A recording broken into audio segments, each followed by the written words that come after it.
Good morning आशीष। देखिए आशीष, price damages और strength भी विजिबल थी, लेकिन जहां तक ओआई का सवाल है, ओपन इंटरेस्ट, उसमें कोई मेजर शफल नहीं है। और एक और बात, ओआई के आधार पे लास्ट रिपोर्टेड फ्राइडे की भाव कॉपी के आधार पे सेक्टोरियल बाइसेक्ट करना बहुत मुश्किल था इस भाव कॉपी को।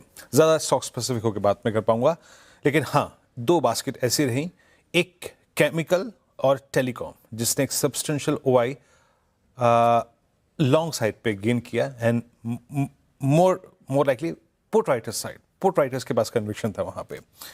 कुछ अगर आप देखें फार्मा में भी लॉन्ग विजिबल थे, नॉट एंटायरली, लेकिन फार्मा में लॉन्ग्स विजिबल थे।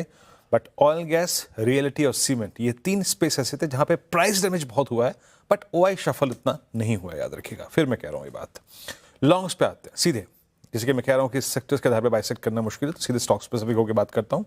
सोलार इंडस्ट्रीज, पोस्ट नंबर्स यहां पे अर्निंग बेस लॉन्ग क्रिएट हुआ। मैनकाइंड अभी भी डोमिनेट कर रहा है stock. Amber, AB capital, Biocon, pharma space में क्रॉम्पटन, डिलीवरी, मदरसन, एलटीएम और यूनाइटेड स्पिरिट्स। ज्यादातर आपको लॉन्ग्स में वो नजर आएंगे स्टॉक्स जहां पे अर्निंग्स का कंफर्ट था, अर्निंग स्पेसिफिक लॉन्ग विजिबल है। शॉर्ट कवर, भारतीय एयरटेल में मेजर शॉर्ट कवर था, जो स्ट्रेंथ आई थी, टेलीकॉम ने स्विंग प्रोवाइड किया था, उसमें शॉर्ट कवर था, ना कि फ्रेश बाइंग। बाकी power India, Laurus, Patanjali, Maruti, इन सभी काउंटर्स में एक शॉर्ट कवरिंग का स्विंग था।